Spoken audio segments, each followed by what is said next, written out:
মাফ না করো বলো না গো, কার দরবারে গিয়ে আমি আবার মাফ চাই? তুমি ছাড়া তো আমাদের মালিক নেই। আল্লাহ তুমি মাফ না করলে আমি কার দরবারে গিয়া দ্বারস্থ হব? আর আমার মতো গুনাহগাররে যদি মাফ না করে জাহান্নামের আগুনে জ্বালাও, বলো না তোমার কি ফায়দা হবে, তোমার কি লাভ হবে? এইভাবে 40 দিন টানা কান্না শুরু করছে। কানতে কানতে কানতে চোখ দিয়া পানি পড়ে না, এখন রক্ত পড়ে।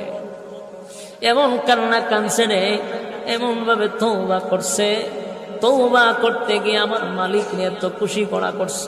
কালতে কালতে কঙ্কাল হয়ে গেছে, চোখ দিয়া পানি পড়ে না, এখন রক্ত পড়ে। শুধু গুনার উপরে লজ্জিত হইয়া সাহাবায়ে কেরাম গিয়া ওই সাহাবীরে নিয়ে আসলেন নবীজির সামনে। নবীজি তাকায়া দেখে সাহাবী চোখ দিয়া রক্ত পড়ে, শরীরটা যেন কঙ্কাল হয়ে গেছে। আল্লাহর নবী তাকায়া দেখে যেই মাত্র সাহাবী নবীর সামনে হাজির, শরীরটা তো অর্ধেক কঙ্কাল হয়ে গেল, চোখ দিয়া রক্ত পড়তেছিল, আর শরীরে শক্তি নাই, কথাও বলতে পারে না। এমত অবস্থায় নবী তাকায়া দেখে তার পাশেই মালাকুল মউত আজরাইল দাঁড়ায় আছে। কি বুঝলেন?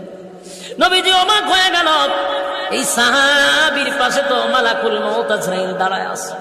আল্লাহর নবী সাহাবীরে জড়ায়া ধইরা বলেন, সাহাবীরে আমার আল্লাহ তোর প্রতি বড় খুশি।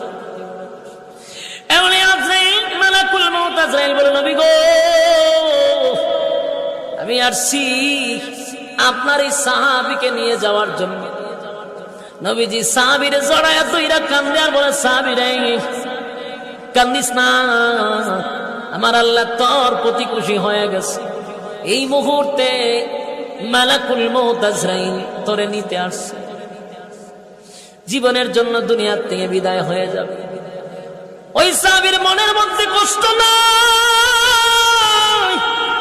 চিরদিনের জন্য দুনিয়া ছেড়ে চলে যাবে, কোনো কষ্ট নাই গো। শুধু নবীর দিকে মুস্কি হাসি দিয়া বলে, নবী গো একটা বারের জন্য বলেন না আমার আল্লাহ কেমন মাফ করছে। সুবহানাল্লাহ, বাড়ি দিয়া বলে। মালাকুল মউত আজরাইল চলে আসছে। নবীজি তার কানে জানাইছে যে মালাকুল মউত আজরাইল আসছে তোমারে নেওয়ার জন্য, হচ্ছে এইদিকে কোনো চিন্তা নেই। নবীর দিকে তাকায়া বলে, নবী গো একবার বলেন না আমার মালিক কেমন মাফ করছে। আল্লাহর নবী বলেন, সাহাবীরে তোর জীবনের সমস্ত গুনাহ আমার আল্লাহ মাফ করে নিষ্পাপ বানায়া দিছে। সাহাবী বলে, আমার আর কোনো দুঃখ নাই, আমি যাওয়ার জন্য